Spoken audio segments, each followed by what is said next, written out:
On behalf of SOS 4000, the Student Torch Relay going across Canada, we want to thank First Air for providing a flight for me from Whitehorse to Yellowknife, and I want to thank the captain and the crew for providing a very comfortable and pleasurable ride. And the torch has arrived in Yellowknife, and we are continuing to save lives through organ donations. So thank you. Little video, on video, and then we'll take a couple of shots after. Okay. So I'm going to give you a brief history on the torch that you're holding right now. It's called the Torch of Life. It's traveled throughout most of the world in the last 10 years. And on October the 1st, it was lit up in St. John's, Newfoundland. And since that day, it's been carried by thousands of students across Canada. And recently just made its way through BC and made a stop in Whitehorse, and is finally finishing its journey across Canada here in Yellowknife. So this is our way to say thank you to First Air for helping us to bring the torch here today in Yellowknife. Our big event is on Wednesday, and everybody's welcome to join us with the premiere at 12 noon at the Legislative Building. And we got several of your schools with students that are carrying the torch that day. So we're hoping that, First Air can join us in a beautiful photo op. Alrighty? So with that, I'm going to need the biggest smile you guys got. So I'm here at the CBC to do a interview to start the day. And we're about Thanks for coming in.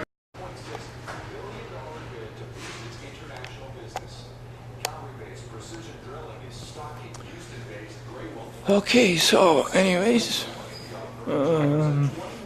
today's the last day, and another campaign completed, and I'm just checking out some of the old stuff here. Actually, look at this, from way back. They were doing the news 50 years ago up in the north. Yeah. CBC North. Here we are. And increasing emphasis on expensive, hard-to-reach gas deposits. Grey Wolf shares were up 74 cents on Tuesday. The tainted tomato crisis in the United States is growing. A cancer patient in Texas died shortly after eating a tomato-based sauce contaminated by salmonella. More than 150 people have been treated for the bacteria, and at least 23 of them have been hospitalized. $50 million worth of tomatoes are rotting on the vines in Florida fields because of the recall by the U.S. Food and Drug Administration. Like yesterday, the FDA announced that it is expecting to lift its ban on the state's fruit. There have been no reports from the Canadian Produce Marketing Association.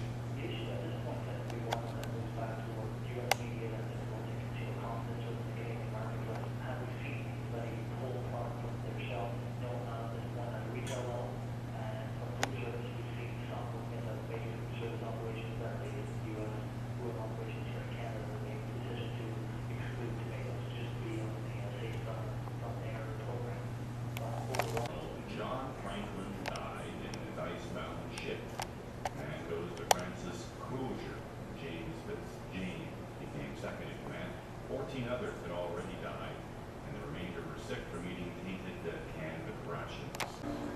Local news time. It'll be Blue Dandy Boys.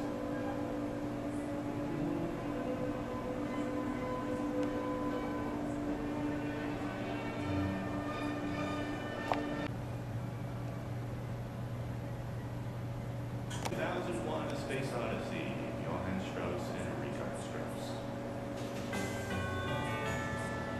It's 6:30, and with the CBC Regional News, here's Don Ostrom. Good morning. Today is the day the Canadian government will apologize to survivors of the Indian residential school system. The apology is much anticipated, but it may also trigger painful memories and emotions for people. So a number of gatherings are being held to coordinate support. In Canadian Yellowknife Indian and Northern Affairs Canada is hosting a gathering at the Tree of Peace Friendship Centre. It plans to air a live broadcast of Prime Minister Harper's claimed Aurora Geoscience failed to properly train or equip Paget for his job, something the company denies. On the first day of the trial last week, the Crown stayed the charges because of new information. Chamberlain says she's had a call from the Crown explaining this, but she says she was told the information is secret. We don't understand how a technical irregularity, which is what they called it, can cancel a trial. Chamberlain says now that the court proceedings are over, she's been told the family will have access to official reports of the accident. She says until now, they haven't had access to them. Chamberlain says the family will start... Heads up, here we go. ...and then decide if they will proceed with further action. Cheryl Kawaja, CBC News, Whitehorse. So where are you from, George? And that is Toronto. CBC Regional News for 6:30, Randy. Thank you very much, Don. It is 24 before 7. You're listening to the Trailbreaker on your Wednesday, June 11th. And in a few minutes, we're going to hear about one man's journey across the country to raise awareness about organ donation. And we'll talk to George Marcello in just a few minutes. But first, a look at the weather. And in Fort Chip in the Park, mainly cloudy today. Chance of showers, a risk of a thunderstorm, the high 22 degrees. Fort Smith, clearing skies, the high 23. Lutzel Cay, mainly sunny, the high 17.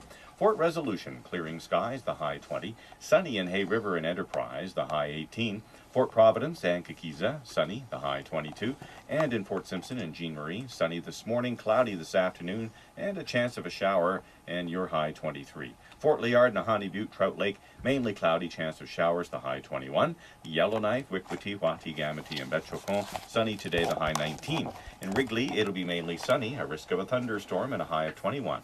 Norman Wells, Tolita, Fort Good Hope, cloudy, showers this morning, clearing near noon, the high 21. Delaney, Colville Lake, mainly cloudy, chance of showers, the high 14. In Fort McPherson, Sigay, Chickaclavic, and Inuvik, it'll be sunny, the high 17. Tuktoyaktuk, Paulatuk, sunny today, the high 10. Sax Harbor, clearing near noon, the high 9. Sunny in Ulahaktuk, and a high of 9. Koluktuk, a few clouds today, the high 6. And in Cambridge Bay, it'll be cloudy with a high of 1. Right now, it's -1 under cloudy skies in Cambridge. You have a north wind 18, gusting to 28. Koluktuk, -1. Ulahaktuk, 5. Sax Harbor, 7. And in Paulatuk, it's 3. Tuktoyaktuk, 1 degree. 9 in Old Crow with a northeast wind gusting to 30. Sunny in Inuvik, and 3. On Colville Lake is 9. 11 in Fort Good Hope. Delaney, 6. Cloudy in the Wells, it's 11. Ekati, cloudy, and 5. Sunny in Yellowknife, and 11. Gamity and Wati, 10. Fort Liard, 8. Trout Lake, 3. Fort Providence, 5. Fort Simpson, partly cloudy, and 8. Hay River, sunny, and 12. Lutzel Cay, 11. In Fort Smith, 12. And in Fort Chipewyan is sunny and 12 degrees. Here's the marine weather for this Wednesday morning. For Great Slave Lake, the North Arm, northwest winds 10 knots, diminishing to light early this evening. For Great Slave Lake East Arm, west winds at 10 knots, strengthening to west 15 this evening, diminishing to north 10 near midnight. And for the basin of Great Slave Lake, northwest winds 10 knots, becoming southeast 10 near midnight. Lake Athabasca, light winds. Mackenzie River, 0, mile 0 to Fort Simpson, light winds becoming southeast 10 knots near midnight. And from Simpson to Tolita, light winds. Tolita at a point separation, northwest winds at 10 knots. And point separation to Kitagazuit Bay, northeast winds at 10 knots. 21 before 7, and checking sports. One NHL coach is out of work. One recently fired coach is back on his feet. And another coach is getting 3 more years of security. Mark Crawford is out after losing 2 seasons as coach of the Los Angeles Kings. And GM Dean Lombardi says he didn't expect the Kings to be world beaters, but he didn't expect the team to be out of the playoffs in January. And Ron Wilson says he's fulfilling a dream. Wilson was introduced as the new coach of the Toronto Maple Leafs less than a month after being fired by the San Jose Sharks. He was the only candidate that interim GM Cliff Fletcher interviewed for the job. There's word Mike Babcock from the Detroit Red Wings have agreed to a 3-year contract with the Stanley Cup winning coach. Just pause right now, eh? It's recording. And one of the most popular players to wear a Vancouver Canucks uniform is calling it a career. A source has told Canadian press that Trevor Linden will announce his retirement today. Linden played 19 seasons in the NHL, 16 of them with Vancouver. And Just trying to- also in another, I was going to say another hockey that'll note, but frame in it up fact, let's go to nicely. the basketball court. A change of time zones, jerseys, and some Academy Award winners cheering them on did wonders for the Los Angeles Lakers. Kobe Bryant was close to MVP form, scoring 36 points on an assortment of spins, drives, and jumps as the Lakers beat Boston 87-71, and that shaves the Celtics' lead in the NBA final to 2-1.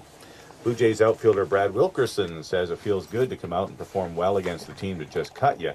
So when he's Wilkerson done hit a tie-breaking homer in the fifth to help Toronto to a 3-1 win over Seattle. The Mariners signed Wilkerson in January and cut him last month.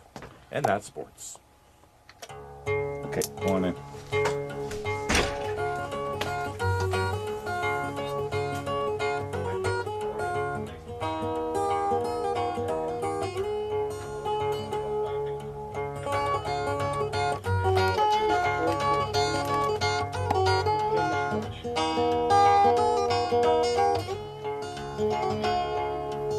No. Well, we almost had some. Actually, yeah. Actually, a lot of stories with this torch. Okay. 19 minutes before 7 o'clock. It's been a long journey for George Marcello. He's from Ontario and has spent the last year traveling across the country with something called the Student Torch Relay. It's a cross-country trek to raise awareness about organ donation, and later this morning his journey will come full circle when it reaches its end in Yellowknife. And George has joined us at this early hour in the studio. Good morning and welcome. Good morning. Thank you for having me here. You're almost finished, so how does it feel? Well, this is actually my sixth campaign that we're finishing, and you know, there's that jubilation feeling getting to the finish line, but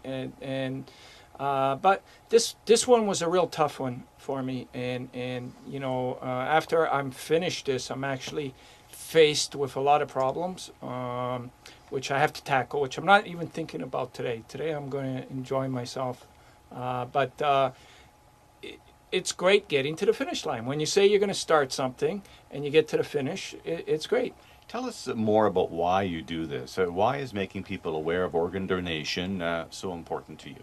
Well, it's important to me, and it's becoming more important to almost everybody. You know, organ transplantation as a medical advancement is recently a new player, and you know, the world is actually just starting to get used to the idea of organs getting transplanted. Once upon a time, that wasn't possible. And during the 60s, 70s, and 80s, people that were getting transplanted, people thought that they were hooked up to 100 machines and, you know, they were surviving day by day. And most of the people that were receiving organs were dying of rejection. So I think we're just starting to turn that corner now, understanding that organ transplantation is a cure. It's a way to save lives. It's a way to relieve people from suffering from kidney diseases, heart diseases, liver diseases, lung diseases. You know, before there was no cure, people would be dying, and now there's a cure. It's organ transplantation. So it's just a matter of getting really everybody of all religions, people from all walks of life, to understand that now we have a way of saving people's lives that you know need to be saved, and the idea of trying to get everybody to understand this, I think we're just starting to turn the corner on this. George, you actually started this trek in Yellowknife, so tell us what the genesis of that was. Yeah, Yellowknife means a lot to me, both personally and in a spiritual sense. We started the SOS4000, that's the name of this campaign, and you know, last year actually here in Yellowknife during a hepatitis C conference, and it was the Aboriginal Hepatitis C conference. And I was asked to bring the torch here because a lot of people that are suffering with hepatitis C and are probably going to be in need of a liver transplant. and so you know, organ donation has not been really talked much about in the North.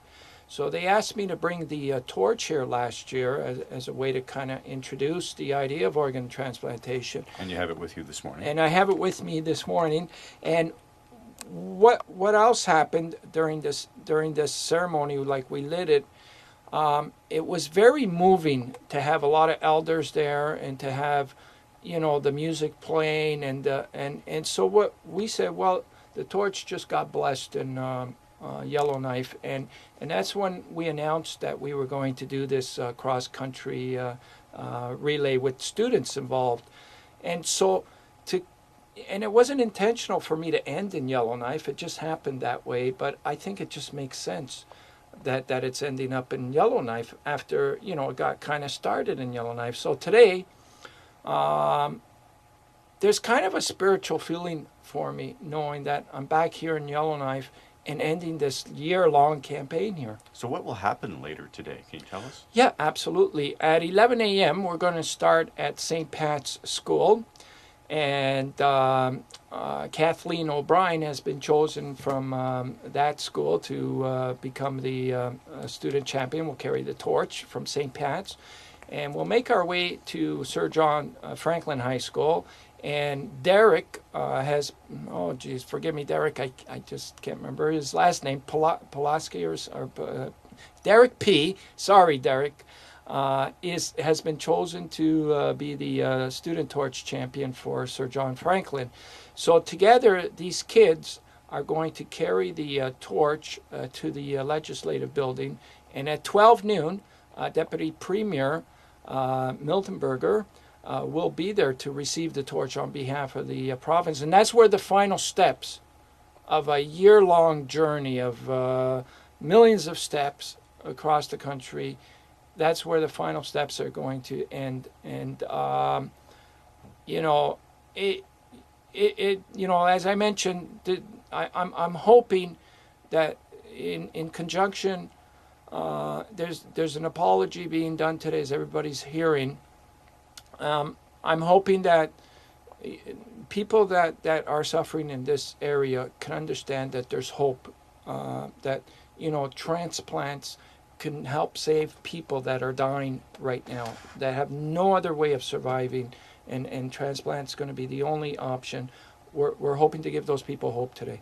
All right. With that, thanks so much for coming in this morning. I would also like to mention that I wouldn't have been able to get here had it not been for the help of First Air that flew me here, and you know, was able to get to Yellowknife because I'm traveling with no funds, and also Chateau Nova that has been looking after my accommodations, and also a resident from Yellowknife. Her name is Vida Moren, and she's been organizing everything for me in Yellowknife. So I want to really thank all three groups and people.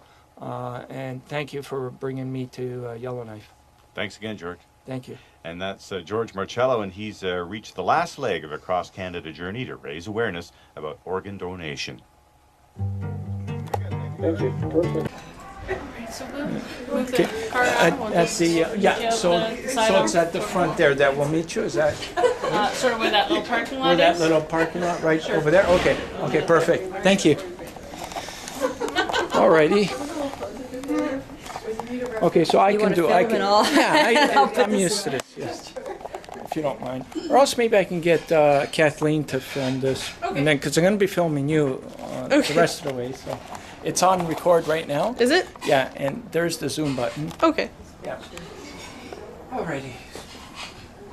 Just get you to introduce yourself. My name's George Marcello, M-A-R-C-E-L-L-O, and I'm the CEO and founder of our sixth campaign, step-by-step sixth campaign. It's called SOS4000. Right. Yellowknife is the last stop on your Torch of Life relay. Not a relay, Torch of Life. What do you call it? expedition, journey, campaign. Yeah, it is actually, and so I'll look back to where we started. We started in October 1st in St. John's, Newfoundland, where the first Student Torch Champion, Samantha Elton Tate, carried the torch.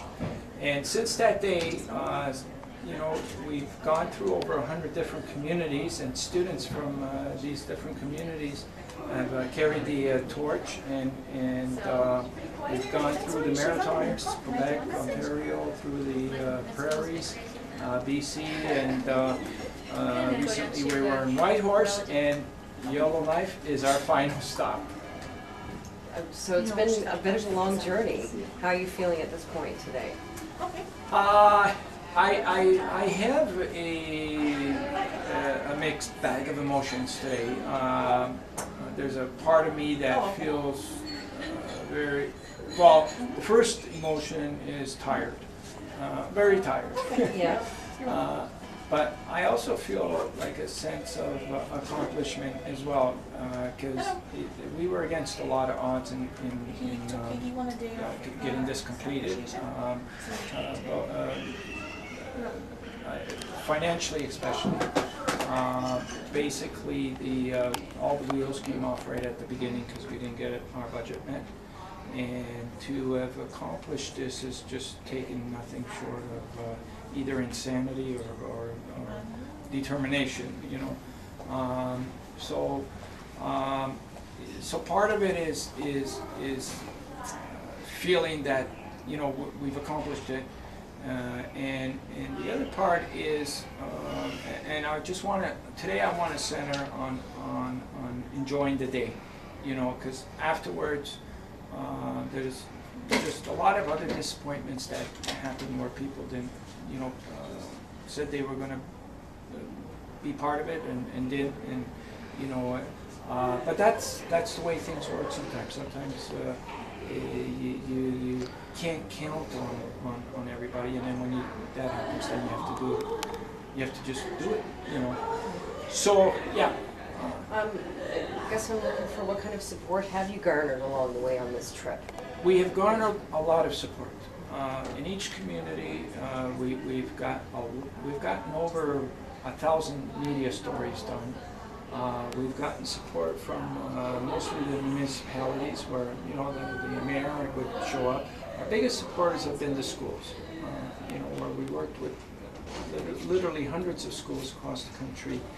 And then, you know, we've gotten support from hotels and restaurants. And for Yellowknife, I wouldn't be here today if First Air didn't fly me in. They contributed the flight. I didn't have no more funds, so they contributed the flight, and also I wouldn't have a place to stay if Chateau Nova didn't contribute 4 days of accommodations for me while I'm here. I guess I'm wondering what your ultimate goal is on this day throughout the trip. What is it exactly that you've wanted to accomplish with this? Well, I've been at this for 10 years now, and Canada was at has one of the lowest rates of organ donations in the world. And trying to change that whole culture of people becoming more positive about organ donation and understanding how important it is isn't a small feat. And over the past 10 years, we've done a lot to achieve that. And I feel like when we started this, nobody even was talking about organ donations, you know, and now people are talking, and bills are coming out, and there's, you know, students, I believe, are our future. That's, you know, why we did it the way we did it this year. And we, you know, Kathleen O'Brien, Derek from the other school, they're going to be carrying the torch today, and they're going to represent the community more or less, you know. So I think what we've done this year is we've planted the seeds with these students, and we're hoping that they're not going to forget this experience and that they'll be able to carry on in their own way this important message, because this is a problem we can solve. You know, we don't have to go to the laboratory to look for millions of dollars to find a cure. all we have to do is reach people in becoming organ donors. If we can reach everybody in becoming an organ donor, we'll have the problem solved. So I think by having the students involved in this, they're the best way to reach the public. How does someone become an organ donor? Well, in the Northwest Territories, we're not quite sure. I mean, each province is different.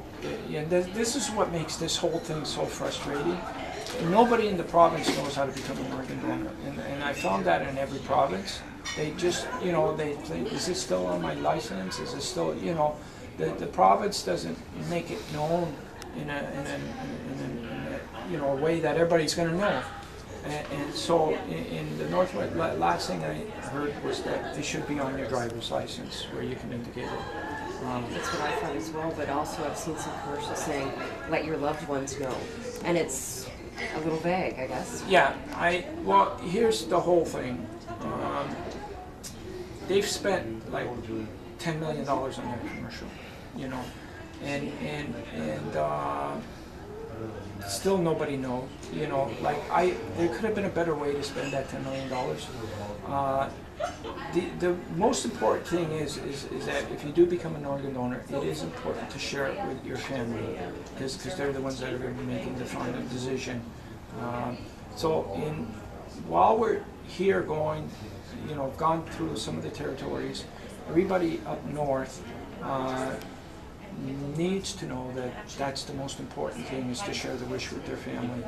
And also, we still need to urge our government to make this more a priority. I was going to ask you, what would you hope government does to take action on this? Well, if they do what 23 other countries did, in Europe especially, they can solve this problem. They can revolutionize the whole system. First of all, they can make a national mandate, so that, you know, you have one big mandate throughout the whole national mandate. And if they really want to solve this problem, they can do what these other countries did. They changed it from opt-in to opt-out, which made, because it's an administrative problem. What they did was they knew everybody pretty much wanted to be an organ donor, just they didn't have time to do it. They didn't know how to do it. It was hard to, so they made it easy by having everybody already registered, and the people that didn't want to be on the registry would opt out. And that solved the problem. As a result of that, there's thousands of people that are alive today. That can solve it if we did it that way. But, you know, the politicians here think that this is going to put the whole country in panic if we even thought about something like that, which is not true, you know. And I've talked to enough people already to say, what are we waiting for? Let's do that if that's, you know, how it can solve it. Well, you've got to get ready. I wouldn't mind getting your. You want, Kathleen? Maybe you can take the camcorder. Want me to take it? Or? Yeah, please. Just until I.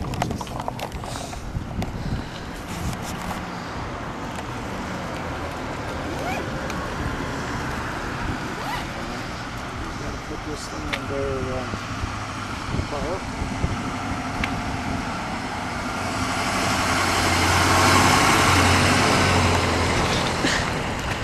So I don't need to really be taping him running across the road.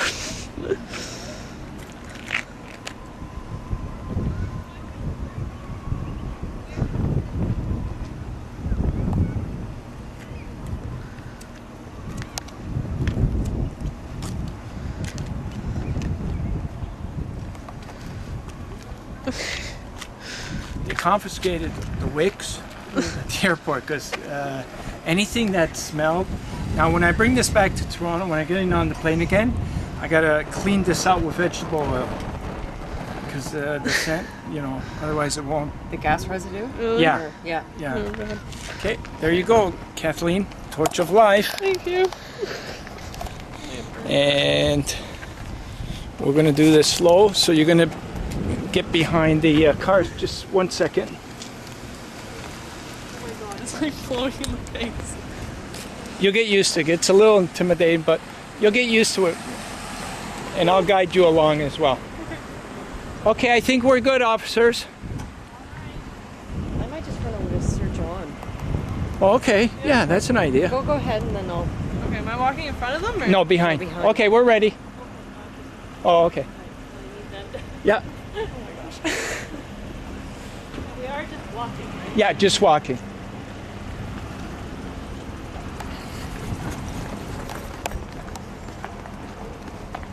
There we go. This is how it'll be all the way. That's okay. Nice People might honk if they say, what's the torch? Say for organ donations. Some of them get funny, some of them don't, some of them will clap. Some of them get funny. Great. Yeah. A little bit about your own personal story of why you started this in the first place, this campaign. Well, I received a liver 12 years ago, and during that time, I was waiting. I was watching people die every day because they weren't receiving these organs. I had 2 days left to live, and I was fortunate enough to receive an organ. And after that, I wanted to change this situation because people thought at that time that people that received these organs were hooked up on all these machines and everything, and you didn't live long after you received an organ. Mm-hmm. So what I did was, after I received my organ, I carried that torch across Canada and just told my story. Okay. Yeah. So obviously you're a successful recipient of an organ. Yeah. And that's what. Yeah, and what I wanted to do was to tell people that, look, this organ donation is a cure, and it's a simple message, and there's many people that one day might be in need of it. It could be, it happened to me just out of the blue. I was a fitness promoter all my life, and then all of a sudden there was something wrong with my blood work. Mm-hmm. And then all of a sudden I needed a liver. Wow. So it could happen suddenly like that to anybody. Yeah. And then they find out that, whether it's a liver, a heart, a kidney, or whatever it is, they find out that the only thing that's going to save their life is a transplant. And then they find out that there's a shortage. And now what we're here to do is say that we can solve this shortage. We can fix this. This is something that's fixable, it's solvable. So that's why and it feels like we're a one-man team. We even though we've gotten a lot of people to get behind this, there's still a lot more work to do. You said that Canada is one of the lowest rates of organ donations, but have you seen any improvements since you started your campaign? Yeah, I have. There's been private members' bills that have been constructed. They're starting to get some more programs underway. People are starting to talk about it, and so slowly it's starting to get some, recognition. But it's going to take a lot more work. If we need to get to that place where everybody that's on that waiting list can receive an organ, we have a lot of work to do, but it's doable. What would you like to say to the Deputy Premier today when you arrive at the legislature? I'm just going to say here's the torch, because I've been known to I've been called an activist. I used to make my voice really clear in the past, and for that reason, I paid a heavy price. Trying to save people's lives and trying to I pay. So on this campaign, I think they know my background, so I don't like surprise them with any statements. No. I told them I was just going to bring the torch to them. That's what we're doing. Afterwards, if we can get some conversation going on what, this territory can do, then at least there might be a door open. Is there any, have you raised money for this cause, or is it simply raising awareness? Well, with myself, I had to mortgage my house to get this far, and I'm at the brink of losing my house. Unless, I'm at the brink of losing my house. That was why I got mixed feelings, Because when I finish this, I'm going home where there might not be a home. So what? You're not raising money then on this campaign? I can't. I'm juggling too many things. I'm a one-man team. Like to organize like all these events, thousands of events. Yeah. I don't have time to, and raising money is always like a turnoff to people. You know, so it's okay. But there's $120 million that was given to the Ontario government to tackle this problem, and we got refused any support, any assistance with this campaign when we approached them, and that's still going to be heard. They're still going to hear about it when I get back to Toronto. Okay. Yeah. And that's where your home base is. That's where the home base is, and you know, and I've with all the students that have participated in this, and it seems like the students know what's going on. You know, like they seem to understand this. You know that. You know, what's the big deal? Like, everybody should be an organ donor, you know? Yeah. So... Okay, I'm gonna... What? Oh, that's them? Huh? Yeah. I'll just... That's okay, we got the red lights. We got the police. When you're on the road, you get used to this. Like, you can... Only time you can cross the red light.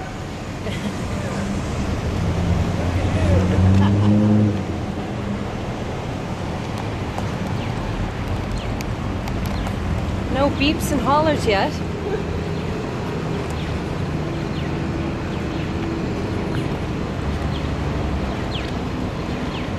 Okay, I'm just gonna get some front pictures.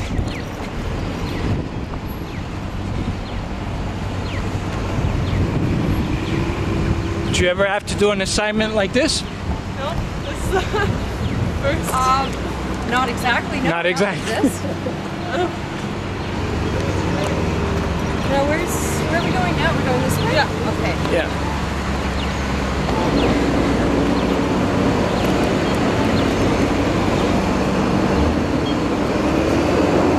You know, there's the other thing too that I wanted to talk to you about, the religious aspects and cultural aspects of this. When I carried that torch across Canada, somehow the Pope called me up to bring the torch to Vatican City. And what happened on that day was the Pope... I'm in the way here. Yeah. I'm gonna go That's okay. off to the side. He kind of broke a barrier, Yeah. and he said that organ and tissue donation was a genuine act of love. There was an old European thing where you weren't supposed to disturb the body. Oh yeah. But he broke that. Like he said, he encouraged everybody to become organ donors. Yeah. And so we need more of that though. Yeah, I saw the picture. We're going to revise the route. We're only 10 minutes in, so we're going to go a little longer. Oh, okay, great. Yeah, you seen the picture, right? Yes, yeah. Okay, so... And blessing, yeah. Yeah, and what he did that day, he made a proclamation. And he talked to all the religions of the world. And so... So you went to the Vatican with the... Yeah, oh, wow. with that, yeah. And the Pope blessed it. Yeah. So when I came back, he mentioned to get the youth involved to carry it, to plant the seeds with the youth, you know, because he was way ahead of his time. Like he knew that. We should have a sign or something. I know there's so many things we should have had, but you need funds. Yeah. You need. I had a road crew at the beginning. You had what? I had a road crew. I had 6 people on the road with me, with a motorhome, with the signs, and you know. But we didn't get the funding. There was no funding. Okay, guys, I'm gonna head straight Okay. to Sir John. Okay. We'll see you there. Maybe about 10, 15 minutes. Yeah. Yeah. About that. Okay. See you soon.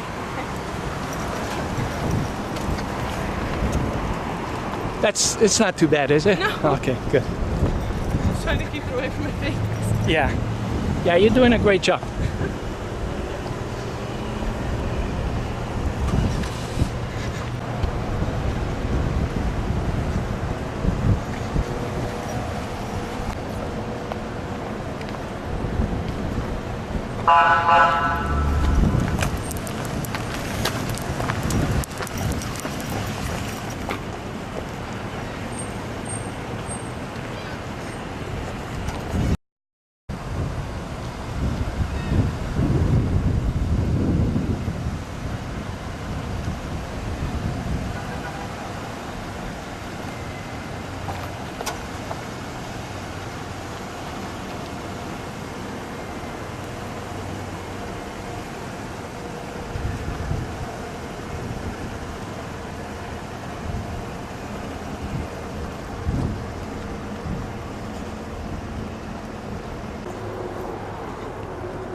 Kathleen, do you know how far it is from the school to the ledge? Not that far, maybe 15-minute walk. Okay. Yeah. Over 100 cities. That's amazing. Yeah. It's been pretty cool.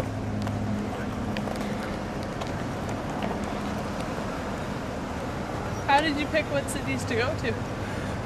Well, I've done this 6 times already. Oh, wow. Yeah, so this is actually one of our shortest campaigns. Oh, really? Yeah, the other campaign we did 500 communities. Oh, okay. Yeah. Have you ever been to Yellowknife before? Yeah. Actually, I was here last year. Oh, wow.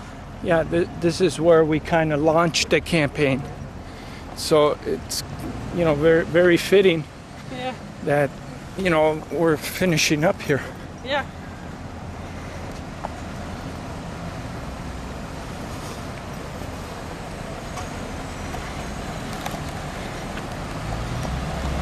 There's a guy that's going to take a shot of you, so try and smile. That's it. Try and keep that.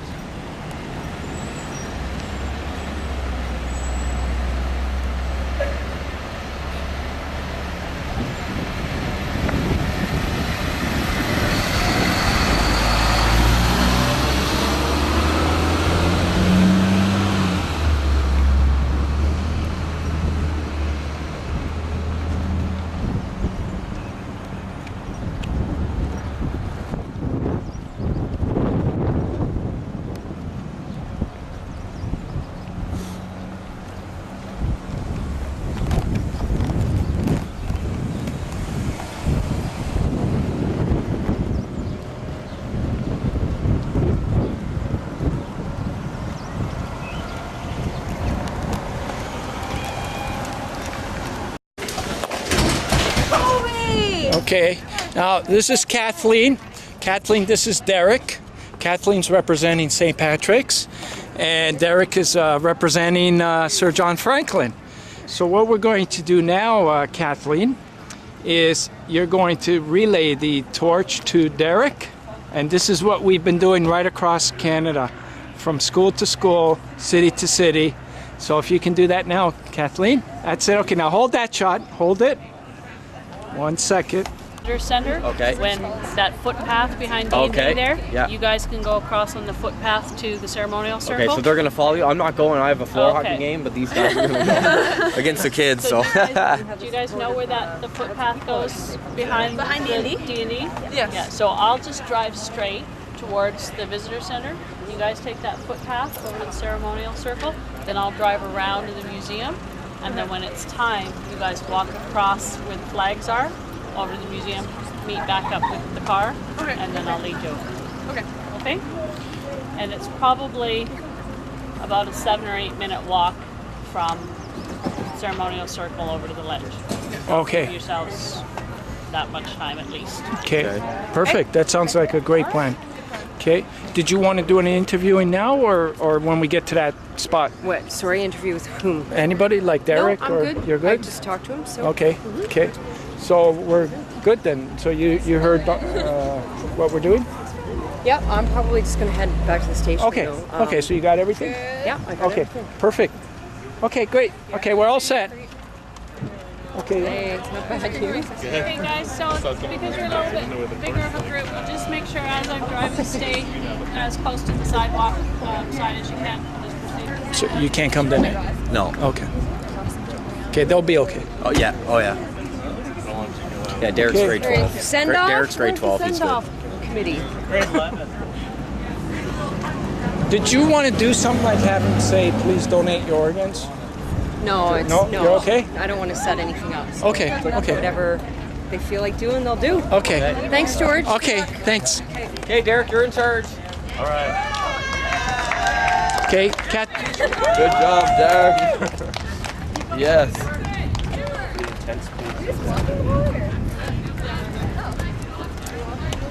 You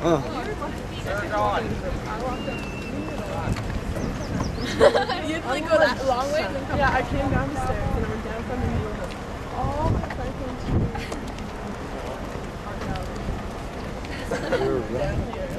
Yeah, It went out and I was holding it out. Are they going such a short distance?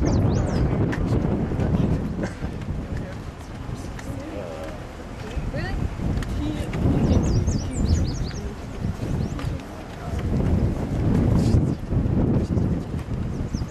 But no, like, Do you know who the torch goes to next?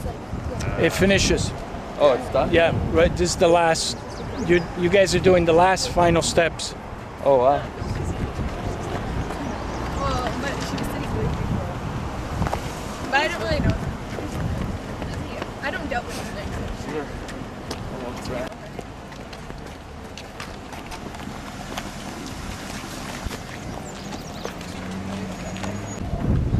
Excuse me. Can I grab your name?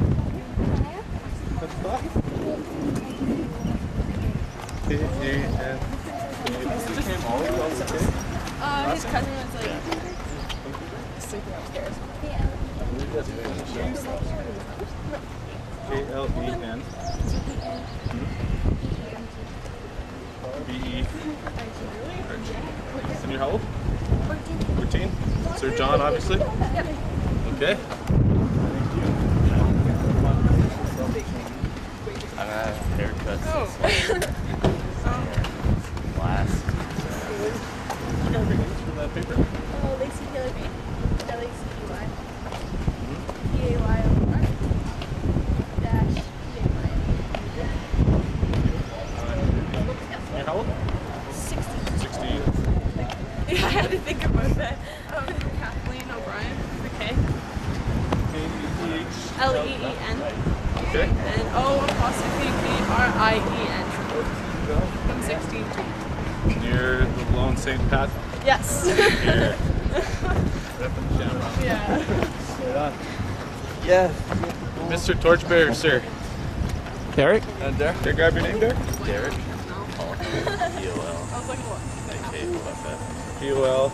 Yeah, I don't really like A-K. And you're how old? What? I didn't realize this was like just like Is the torch hot at all? Or?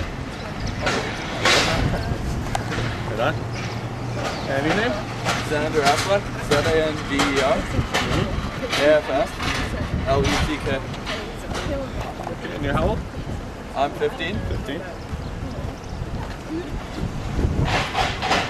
Right on. Okay, thank you. Thanks, guys. It's the torch of life. Torch of life. yeah, everything she didn't want.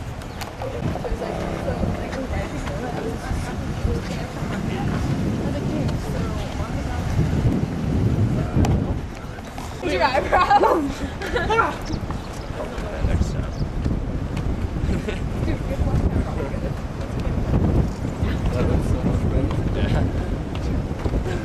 Okay, you don't like that. Oh, dude. This is awesome.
Okay. Ceremonial circle's right there. Okay. And I'll drive around. That's the museum right there.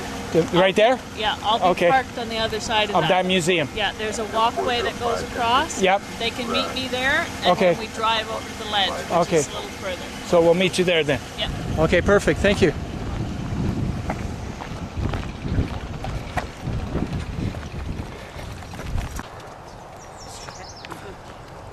Could you? Yeah, some people could. Great. No. Live right there.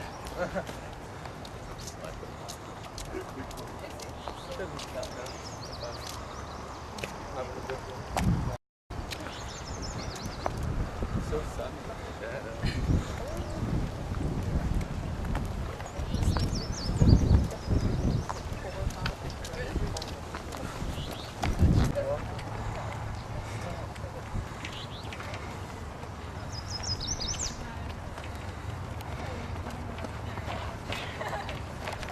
Oh, now he's in position.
So we're going to hang around here for a little bit until about 7 to 12, okay?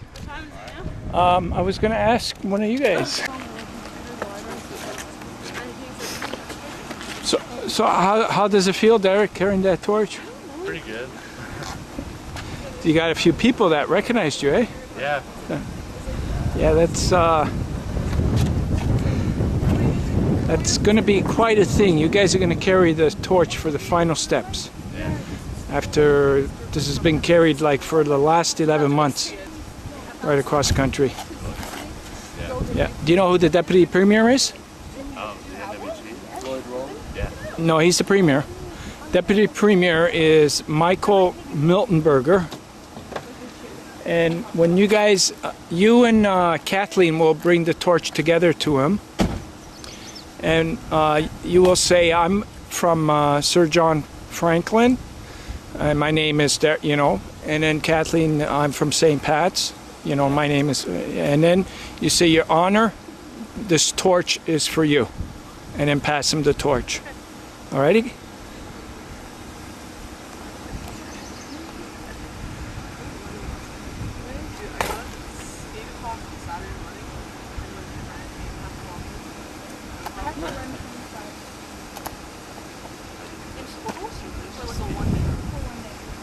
Are you guys Facebook members?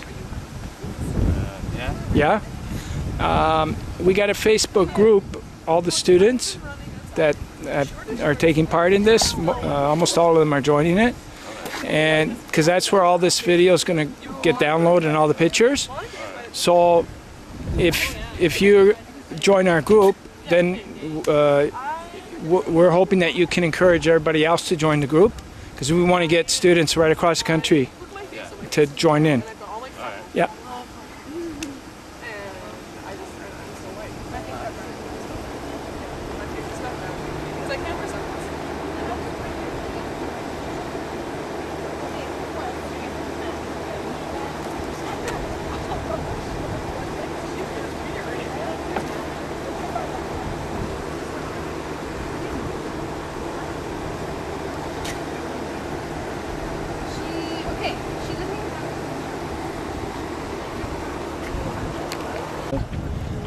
Deputy Mayor.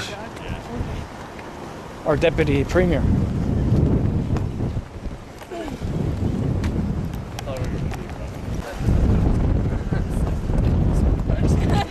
I held the flame in front of my face, and this big gust of wind just came and oh my god!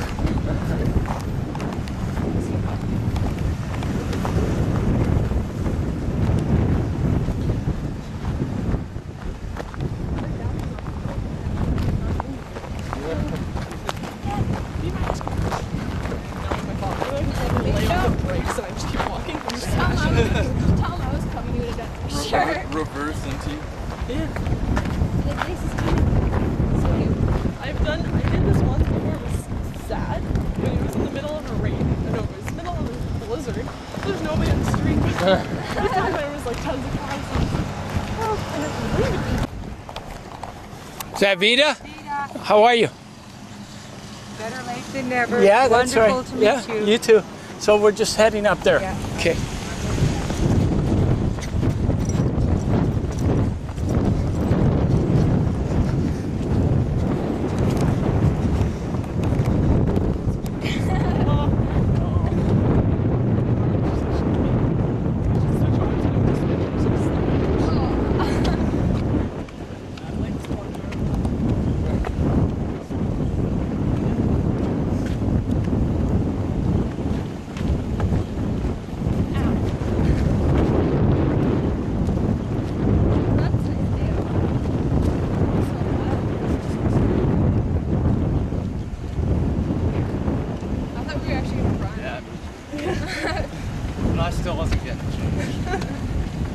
I have gems I put on. I'm comfortable. I just left all my top stuff to put on my dips. I just changed your shirt.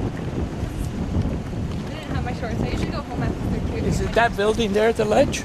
Yeah, so you just keep on left and then I'll show you where to go. Okay. They meant fun. We might be here a little early still then, eh?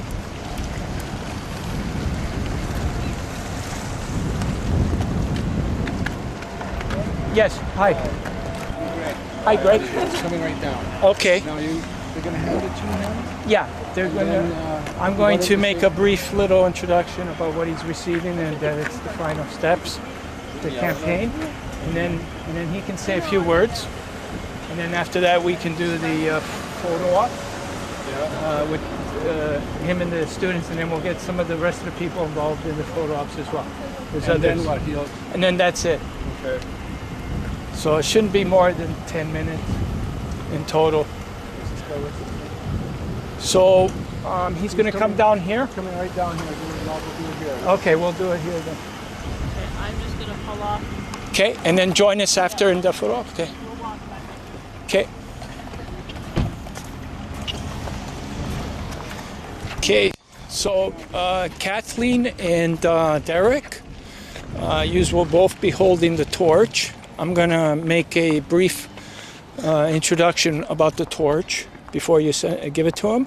Then after I finish, I'll look at you guys and just say I'm your name and the school that you're from and then the school. And this torch is for you. Alrighty, guys? You know what he looks like? I do. Oh, Big, okay. tall guy, white hair. Is that the premier or That's the deputy premier. Oh, the deputy premier, actually. Who, the deputy? Yeah, is this him? I don't know. I'll ask Mr. Miltonberg. It's probably him. Maybe it is Michael. Yep. Hey, Melty. One light, Melty. I brought the Narrowhead River with me too. Oh, good. Great. Thank you for coming out here to represent the territory. This is Mark. Yep. Thank you very much for representing the city. So before we pass you the torch, From Hay River. Hay River. Yeah. Okay, that's okay. Okay. Okay. So, yeah, what I wanted to do, Your Honor, was tell you a brief history about what you're going to be receiving. This is the torch of life that for the past 10 years has been carried throughout most of the world. And for the past year has been relayed across the country by students, such as the ones that you see in front of you. And we've gone through over 100 different communities so far, and this is all in an effort to hopefully address our critical shortage of organ donations. We're hoping one day that nobody has to die on that waiting list, and we know we can solve this problem. So today, the torch is making its final steps. This is the finish line. Yellowknife is where it all started for us in this campaign last year during a very heartfelt ceremony. And this is where we say that the torch got blessed to do this campaign, and it's appropriate that today it is finishing in Yellowknife. So these two students are going to introduce themselves and then pass you the torch, and then you can have a few words to say. Okay? I'm Derek Polikoff from Sir John. I'm Kathleen O'Brien from Cole St. Patrick High School. Jeff Polikoff, any relation? Yeah. Right. Okay. This torch is for you. All right. It's good to see St. Pat's and Sir John working together. So I'd like to thank you for coming to the legislature in the Northwest Territories. Careful I don't set myself on fire. But the issue of organ transplants is a critical one. And I know in the north we don't have a capacity a lot of the times, given our distance from the proper facilities, to be able to make those donations. But I think every community has people that have benefited or are in need. So I'd like to thank you, George, for all your hard work. And you're a man on a mission, and you're doing a lot to raise awareness on this. And as we get more advanced with our services here, hopefully we'll be able to make sure that we as well do our part when it comes to having organs donated. So thank you very much. Thank you, Deputy Premier. And also, I want to add that I wouldn't be able to have made it here without the help of Vita Morin, who's beside you. She's our chief organizer for the North, and she helped a lot. And she got First Air to give me a flight here because we were out of funds a long time ago, and also Chateau Nova to help me with accommodations. And by the way, the wick in that torch and the lamp oil came from Canadian Tire this morning. So this is a community at work. Partnerships at work. Yeah, that's right. And that's how we were able to do these final steps. So now can we do a couple of photo ops with you and the kids and the officers? I don't know if the mayor, do you want the mayor? And the mayor, yeah, absolutely, absolutely. Oh, if you wanted to say a few words? Yeah, sure. Hay River is the hub of the North. The hub of the North, Yep. and we've got a health center Also there. where I was born. Here, I'm hold a this bit biased and about this is the Hay River. talking torch. You can only talk when you have the torch. It's like Hogwarts talking hat or what? Yeah. Your initiative is very much appreciated. The efforts that go forward, community-wide and Northern-wide, are always understated. Words cannot do justice to what you're doing, so I'm honored to partake in this. That's enough. Thank you, Mayor. Okay, now we can do a nice photo op, like if we can get the students behind the two of you, and then we'll get the officers like bookends again. Never. I just realized that. And oh, please get involved too. I didn't even notice you. Deputy Premier, this is Jenny from the Chateau Nova, and she's helping out with 4 days of accommodations while I'm here. All right. Yeah. And get in there, Rita. Come on, you get over here. Here, you can hold it. Can I have a light there? Leadership skills, and I also feel he lacks experience, and he's not old enough to take on the job. So you were a Hillary person. I'm a Hillary person, just because I know Hillary herself may not have all the experience. However, you can be rest assured she's going to be dealing with a bunch of people, men and women, that do have the experience. She's strong, eh? Yeah. She's one tough Anybody woman. that can be married to Bill Clinton deserves to be president, as far as I'm concerned. She's a fighter too, Yeah. right? So do you think she's going to help Obama? Or what do you think her plans are going to be? Well, you know, it's sort of looking like she's going to step up to Obama's camp, eh? Yeah. That's what I'm seeing. Well, my concern about Obama, I'll be honest with you, George. What the hell do we know about this guy? Yeah. He just sort of come from nowhere. Obama is not an old American name. No. You know, we are... do you know where his mother and father? Who are they? His father's from Kenya, and he got a scholarship to come to the States. He was chosen. Yeah. And he looks white for yeah, me. but here's what happened. His father from Kenya came and went to a school in Kansas, a university, and met a white girl that he fell in love with, and they got married. So this white girl was like a redneck girl, and the family was totally against it, and she defied her entire family and married this black man from Kenya, and then Barack was born. Right? Is that the history? Yeah. I wonder, because I was watching him talk today. Yep. And I looked at him and I thought, there's no way that you're not white too. You are white. Yep. But here's what happened. His dad, after, left him, and his mom was like a spiritual wanderer, and she went to Indonesia, and then met another gentleman that she got married to, that became his stepdad. Oh, and his name Obama came from his dad, who was a Muslim at that time, right? But his upbringing was based, like he grew up with a very spiritual mom, you know, that went to live in Indonesia and then Hawaii, and then came back to the States. And his grandparents looked after him, the ones that were against, you know, the marriage. Yeah.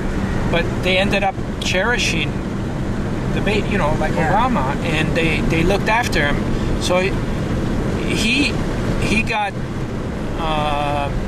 you know, some pretty good schooling, because you can tell. Yeah. You can tell. But he was very smart as well, and actually he was always the smartest in the class, and he was so smart that he won a degree to go to Harvard. Like he made his way, and he was chosen as the first, you know, black person to ever score such high marks. Well, he's educated. You could tell he's got a good thought process. Yeah. Like, I don't really have, I guess my only concern is about how does this guy come from, you know? Well, that's his history. So, and everything about Obama right now is either, like, there's a fear because he's a black man. And what he's trying to do is say that we should not be living with these fears anymore. Even if my racist, George, Jesus, what's wrong with us as a society? I know. I mean, I could never look at Obama and say, "Oh, I'm not going to vote for him because he's black." The fact that I didn't know. But even his name, you know, like he's been getting knocked around. I mean, he wasn't going to disown his name. No. You know, we were supposed to have outgrown that now. Yeah, and his name is Obama Hussein Barack. Yeah. That's a pure Muslim name. And at an age where there's extremist Muslims, and not all Muslims, there's extremist Muslims that are vying to destroy everything, you know, he's in a very challenging position to do what he's trying to do. Yeah. So, I think the key will be Hillary coming to his aid. And it sounds like she's gonna switch her camp and come to his aid. Yeah, because they can't have McCain become president, because he's, you know, like, he's part of that bigotry. Yeah. That's been, you know, part of everything that's wrong, you know. And I mean, I stopped believing in politicians a long time ago, but it wasn't until I seen Hillary and Barack bring this new kind of hope, this new faith that, you know, there's a chance that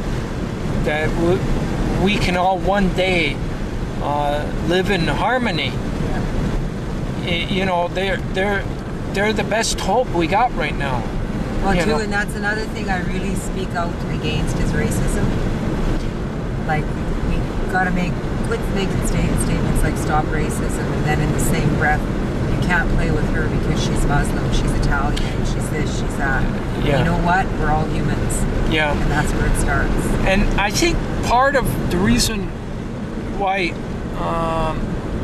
because I believe in that 100 million%, and I think, like, if we all looked at each other as just one big whole energy or organ, or, you know, then it makes sense that if we can hug each other and love each other, then we can give to each other and give even parts to each other. Well, you know, if you look at the water here and the water in BC, the water in Ontario, it's all going to look different. But the bottom line is it's still water. It's still an energy. It's all the same. Exactly. And people are much the same. Like, it's due to these, you know, like I started challenging my beliefs. Why was it that I felt like I had to dial operator before I could talk to creator? Well, what was it in my belief that was so ingrained to me that I had to practice a ritual that was given to me by European people before I could talk to the creator? And I know he's there, the sun's there even though it's not up all the time, you know, but I couldn't make the connection, I couldn't understand. And when I started challenging my Catholic beliefs, I actually recently just quit going to the Catholic Church. I was raised very strong Catholic and continued to practice Catholic rituals all my life.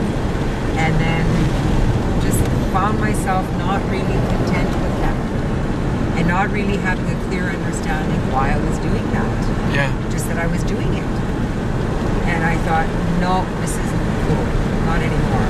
I'm not, you know, I'm not 10 anymore, and I'm not going to be told, just believe this because that's not how real life works. And it's the same as addictions, George. I don't believe for a moment that, I mean, okay, AA has helped some people, but the bottom line is addiction, if you look up addiction, obsession, and compulsion, they're all the same thing. Yeah.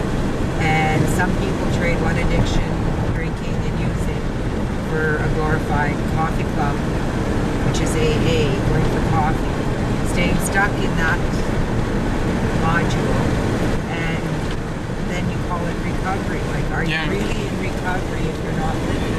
Yeah, that's white knuckling it. That's really white knuckling it. Yeah. And like when I look at a person, I just say no. Like I look at you as a man. You're a human being.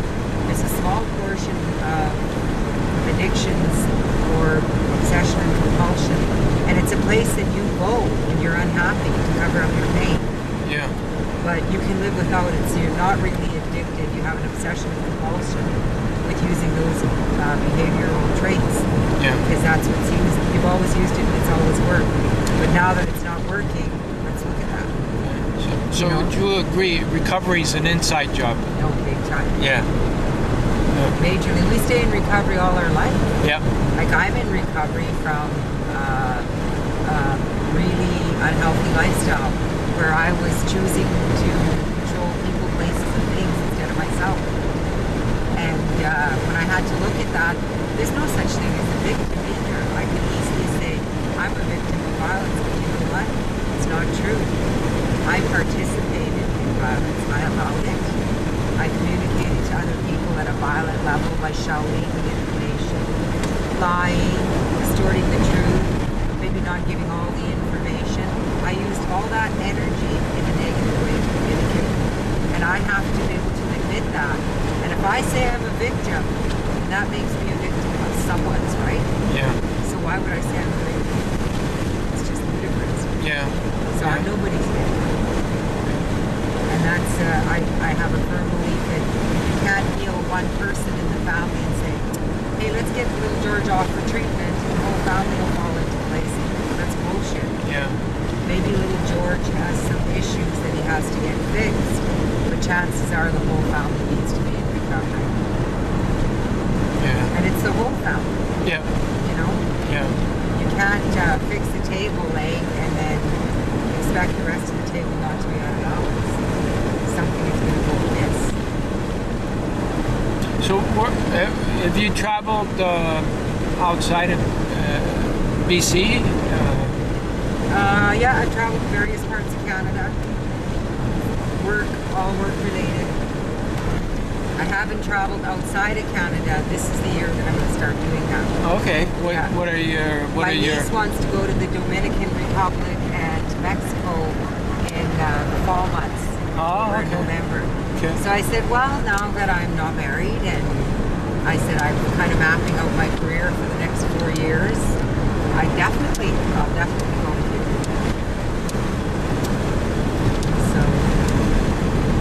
But you lived here most of your life. Yeah, then? not in Yellowknife. In Hay River. I actually lived some in Hay River, and I lived all over Alberta and BC. I got lucky. I was gone for about half my life. Then I came back up here. And lucky for me that I was so well known and I have so many wonderful connections. I'm just fortunate, very fortunate. So how do you feel about Yellowknife? Like it's becoming well, what I've been feeling is that it's starting to like really prosper, but is that good or is that bad? Like things. Well, you know, it has an effect on the land and the people.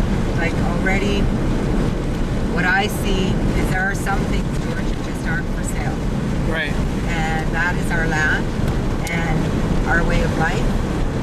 Caribou are really changing, so are the fish. Yeah. But you know, if I went to a nice restaurant in Toronto and I ordered a nice spinach salad, and the waiter came and sat in front of me, and then another waiter coming through a cup of dirt on it, I wouldn't eat it. Right. I'd move or I'd ask for a new salad. Well, caribou is the same way. Yeah. Their land is disturbed, so they're pissed off. They're migrating elsewhere. And that is going to have an adverse effect on our people. Mm-hmm. And the social impacts and ramifications of that are going to be so immense. Right. And already we're having a hard time getting up to snuff. Right. All the residential school issues and our people being European values being instilled upon us that we didn't know anything about. We, much like good Catholics, just adopted them. We didn't know why. Mm-hmm. You know, I mean, our lifestyles are much different than European people, and there's nothing wrong with European lifestyles. They're wonderful too, but I think there has to come to a place where we have to be able to govern our own child welfare issues, our own social issues, like if a person is in need of income support, if they're in need of social dollars, housing, maintenance, enforcement, student financial assistance, everything from seniors, fuel. We have to have a way of governing that ourselves and be able to implement it in such a manner where we give people the tools to access this. Mm-hmm. You know, if it doesn't work for a person, if you say to them, go down to the Go Control building and pick up that application, fill it out for me. And if they can't do it, well, it should be a dead giveaway that they maybe don't know. Right. And, you know, there's a lot of people that fall through the cracks like that. And I really think we have to look at that. Yeah. So, yeah, I think we're going to see a lot of the social impacts in the next 10 years. We are already. Yeah. Our suicide rates have gone up. Yeah. Along. Have you looked at some of their statistics for Northwest Territories now? Yeah, some of them, and I've also along this journey, I've learned a lot, about what's really going on. Where were you a couple of days ago in BC? Well, I was in the Yukon. Oh, okay. And so I gathered a lot of, when I go through an area, like I try and feel everything. Like I try and feel the happiness and the pain. Yeah. I try and feel everything that and try and understand. So I've gone on this entire journey with an open mind and to just be a witness of what's going on here, and to understand so many things, you know, and so I see a lot of good things and I see a lot of bad things, you know, and definitely what I'm noticing up north is that it's going to be the new it's going to be put on the map like you wouldn't believe. Yeah. Like everybody's coming up here. Oh, I know. And it, you know, like they're already talking about super corridors going across the north. They're already looking at all this, you know, and so there's a good and bad part to that, just George, like you mentioned. Can you imagine some of those communities, like the community of Simpson? They can have Fort a camp Simpson. of 850 men. What sort of ramifications is that going to have on the community? No, exactly. Socially, medically, structurally. It's just, for me, it sounds like a nightmare. Yeah. So that's, but the way it's going, it's like it's, you know, like it's developed, it's happening, and the whole thing, like, you know, it's hard, like, because you're up against greedy people too, you know. Seriously greedy. Yeah, and that's like a real demon, and greedy people will compromise all their values. Everything that they once believed in, they'll compromise, or, you know. Yeah. And it's a hard one. It's a hard one. So when you flash, that's the bad side. Because you're flashing all this money and power, and, you know, and then the values get compromised. And their beliefs get compromised too. They don't. I find. Well, for me, I always tell this to my kids, and I live by it. Don't ever forget where you come from. Yeah. The good side is that you won't know where you're going if that happens to you. And the good side is that I've witnessed that you have a lot of strong people here as well, like between like elders and other community members that will be the buffer, that will prevent, you know, from losing what is valued. So they got to go through them, you know. They got to be the angel, or the between the greed, you know. And so I think because of that, you get more and more into what the values really are, because you start discovering that you know, this is what we're going to lose if we do, you know. And you start getting more into the values, and then you can play a major role in not letting the greed take everything, you know. Well, we did lots of, I did Aboriginal Diabetes Program Coordination January, February, and March. And then we were lucky to get this group up from Calgary, and they were called Next Generations. And what we did was youth prevention and awareness for suicide and bullying, that kind of thing, you know, and how it was so important to take our kids out on the land. And that at the end of the school day that they had First Nations program to go to, like whether they were going to sit there and beat for an hour or talk with their friends and play cards, it gave them a sense of belonging. Mm-hmm. Somewhere where they could go, like get a hot meal or a hot snack, something in their tummy, some human companionship and human kindness, and feel a sense of belonging. We found that that's what a lot of our youth was really missing. Right. What are they developing here, Vida, or what? This was open pit, and what they're doing here is they have to restore this back to its point of origin. Yeah. They're going to have to flatten these right out. And I don't know how they got that by the government to leave them open like that. Because I drove back there, and there's a number of them back there. And in the area we went, like not as deep and big as these ones. But the community that I was raised in is, I'm from the South Slave, I'm from Hay River. Right. And my community was, we were raised on mining and trapping. My dad also chose traditional lifestyle. Every day after school we went out trapping on the land. Whether you were a boy or girl, it didn't matter. You were going out. So I'm grateful to have that skill now. I don't know if I could actually trap, George. I don't know how to check traps, but... Well, it would come to you again if you had, if you were stuck.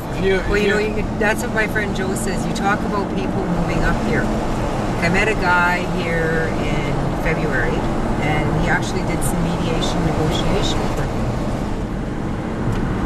And he really liked it up here. He liked the energy. He moved here, George. Yep. Where was he from? Manitoba. Oh, okay. Yeah. He's a medicine man. Like, he does his own sweats, and he's a pipe carrier, and does Reiki, operates a lot with energy, eh? Yeah. And I said, I think this is a wonderful place to be. So now when you go to Iqaluit, how long are you there? I'm not going to Iqaluit. Where are you going? This is my last stop. This is it, and then back to Toronto? That was the final steps there, Rita. Oh, wow. That's why I'm saying I planned to get, that's the way I planned it, to get to Iqaluit, you know, and that was my next final stop.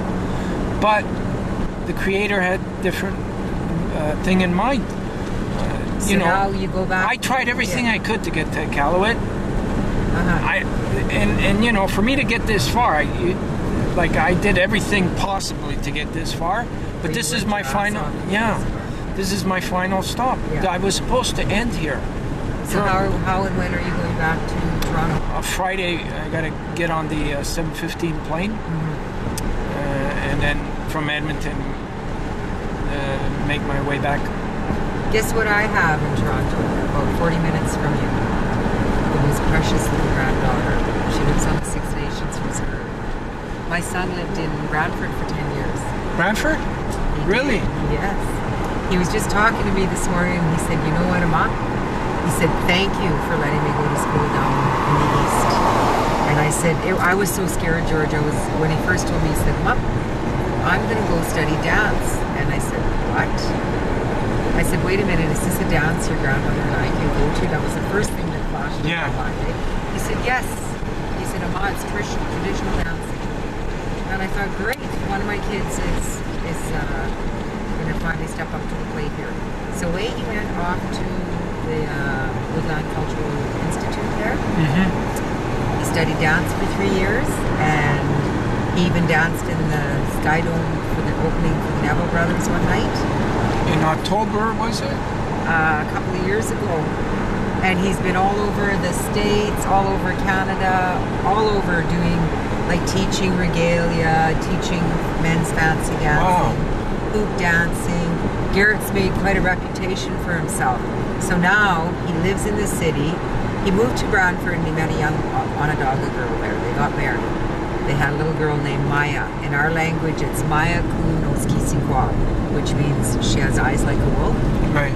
And after about 3 years, they decided they weren't happy in their marriage. And I was really impressed with both of them, how they exited their marriage and never involved the little girl. Like, Garrett still goes and sees his daughter all the time. He maintains a good relationship with his former wife. He moved up here, met a young school teacher. They're engaged now. They have a little son. Foxy met him. His name is Kihu. In our language, that means eagle. His name is Kihu Miwasan, which is a true spirit of eagle. And so anyways... do you know what Vita means? It means light. Yeah. Yeah. And who would have thought little Indian girl from the old town would have had such a big Italian name, eh? Yeah. And I said to my mom, what the hell were you thinking? And she started laughing. She said, I just like the name. She said, your full name is Vita Lynn. She said, but we like the name Vita, so that's why I said, Mom, there's nobody called Vita. Like, I'm an Indian girl. I should have had a name like Mary Louise or Mary Rose or something like that. She started laughing. I think that's so cool. Yeah, she said, no, you're Vita. You suit your name. Vita Moran. So what are you going to be doing cool. this evening? Well, you know, it's like I'm always doing some. I mean, if it's not doing the event itself, I'm finished with the event, so I'll probably be working on the computer or downloading. Rhea, my friend is coming in from Salmon Arm. She's a nurse, one of my former schoolmates. Okay. And she should be arriving. I expect her to be arriving actually fairly soon. Okay. She's driving in from Salmon Arm, and so we'll give you a dingle, and maybe 3 of us go out for coffee. We'll do some sightseeing in that around here. Yeah. Okay. Okay. You're not stuck Perfect. in your room all the time. Okay. Yeah. I'm game. Oh yeah, there's lots of cool stuff to see around here. Yeah. I'm game. It's finally over. It's finished. I finished. You're done. You're it's finished. done. Job well done, George. Yeah. Actually, the sweets. Oh, okay. That's okay. That's okay. Those ones down there. Yeah. Yeah.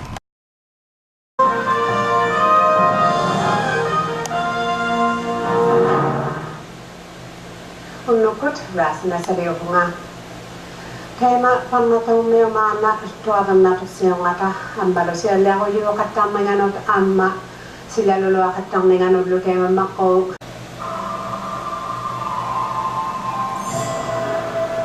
Pagkamakasi CDC kunik okay oktaktamin.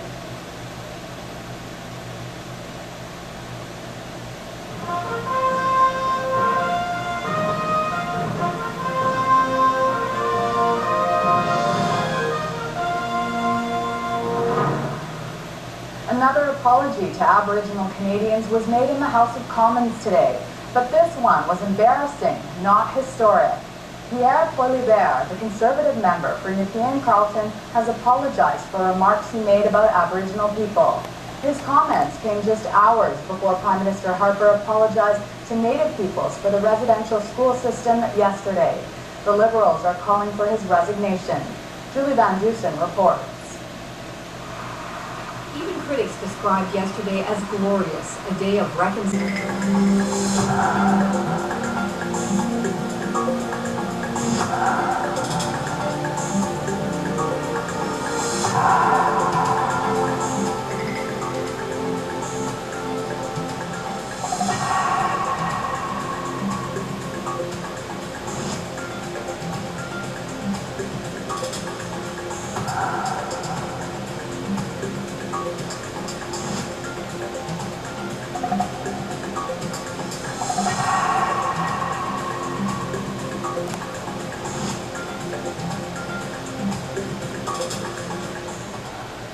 Wrapped up in Yellowknife yesterday. George Marcello from Ontario is the man responsible for this relay, and I caught up with him earlier today. George, thank you for taking the time to talk with me today. Thank you for being here. So tell me about the relay and the awareness that you're trying to raise. Well, we organized our sixth campaign, Step by Step, that's the name of our charity, and our sixth campaign is called SOS4000. We literally organized hundreds of students across Canada and across the territories to carry the torch in their respective communities in an effort to bring awareness about the critical shortage of organ and tissue donations. And yesterday was our final day. We finished our campaign in Yellowknife and we had a great event. And SOS4000, that's an interesting name. Can you tell me about this? Is there significance to that? Yes, there is. SOS, of course, is Save Our Sick, and the number 4,000 represents the number of Canadians that are desperately waiting for organ transplantation, and that's all organs, livers, hearts, lungs, kidneys. And if these people don't receive these organs, literally they're going to die. And so what we're trying to do is encourage everybody about the importance of becoming an organ donor. If somehow we can convince, there's 30 million people in Canada, if we can convince the majority of Canadians to become organ donors, we can solve this problem. And that's really the solution. And tell me about why this is an important issue for you. Well, 12 years ago, I found out during a medical examination that there was something terribly wrong with my liver. And then I was told that I only had a few months left to live unless I received a liver transplant. And it was during that time that I found out that Canada had this critical shortage. As a matter of fact, they had one of the lowest rates of organ donations in the world. It wasn't right down to the wire. It wasn't until 2 days left in my life that I got a call that there was an organ available. And on that day, somebody unfortunately had to pass away, and somebody courageously made that decision. The family made that decision, and because of their decision, my life was saved. And other than bringing awareness, is there something specific that you hope to accomplish? Well, we're really hoping that we can solve this problem. You know, literally every day Canadians are dying. So people, whether they're from the provinces or from the territories, people are suffering with liver, kidney diseases, heart diseases, lung diseases, and unfortunately there's no cure. These people are going to die. And we're doing this campaign in memory of Alexa, a 4-year-old girl that I found out that tragically died 3 weeks ago.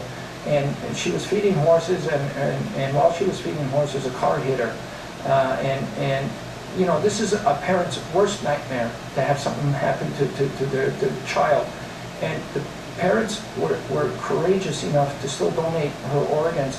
There's 3 kids that are alive today because of that decision who would have otherwise died. And so this is how powerful, you know, this situation is, this whole idea of, you know, becoming an organ donor. Well, congratulations on the end of your journey, and thank you for talking with me. Thank you very much. Yellowknife has been a spiritual experience for me, and I'm happy, very happy, that we ended up our campaign here in Yellowknife.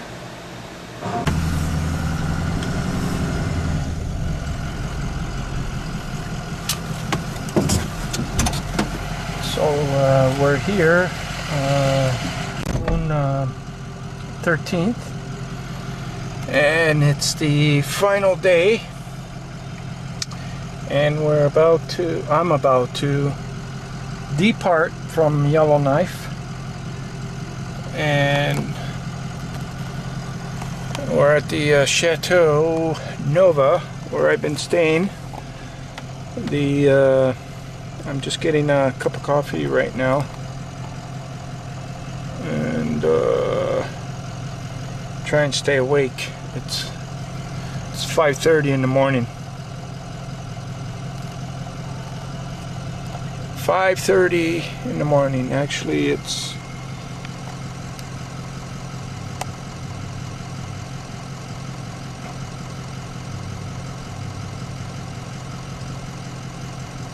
5:42. Look at when the numbers go.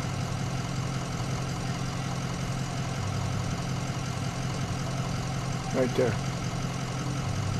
5:42. Okie doke. So it's 5:42 a.m. in the morning in Yellowknife, in the Northwest Territories, not far off from, just around the corner from the Arctic Circle, and about 10,000 miles away from home. So we're on our way back to Toronto.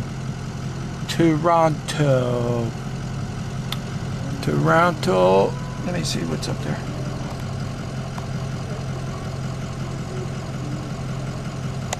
That is something. It's not a normal bird. Well, oh, okay. That's the best we can do right now. That's perfect. Thank you. You're welcome. You make your own brand every day? Well, I grind it. Right. And I like certain coffee. What is that up there? Where? Is that something bird or? On top of the roof there? Yeah. That owl? It's an owl, eh? Yeah, it's like Is it? An owl little statue that they Oh, have. I thought it was real. Okay. Theoretically, those frighten ravens. Ah. But I think over time the ravens come to know it That when it's the owl is a real owl and it's okay. a statue owl. Yeah. Because they do poop, eh? Oh, that's it. And I think that's why. That's why, yeah. They're fascinating bird. Yeah. I've watched them like in the winter time by the Explorer Hotel. They got these amazing updrafts. And they will be sitting like 40, 50 ravens sitting on those ledges where the lighter color is. So they'll be sitting just lined up at the top there and doing the most incredible acrobatics, and then they'll go back and sit in somebody else's turn. And I've sat there and or stood there and like 30 below going like, wow. Because they're playing. There's just no way. They're showing off. Like, well, there's one sitting on that one ledge. You can see. Oh, yeah. That's a raven, yeah. And I mean, they have their rounds. They've got their little areas and families, and they're quite a fascinating, very intelligent bird. So this is like the biggest hotel in Yellowknife, the Explorer, I guess. They added on that second section there to the left. Right. New rooms open. Oh, okay. Yeah. And I'll try to, of course, this road is incredibly bumpy, but I'll try not to. Oh, no problem. Your coffee land in your lap.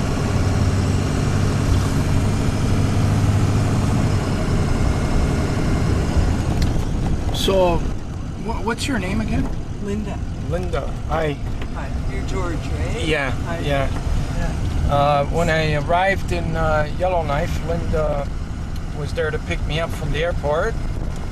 And now as I'm departing from Yellowknife, Linda's here driving me back. So that's pretty cool. And yeah, I was just trying to get some of my, you know, whenever I get into a community, I don't have much time. But I try and get as much of a feeling of that community as I can. You know, like, how would it be like living here, and you know what I can feel. I try and feel like the character of the community.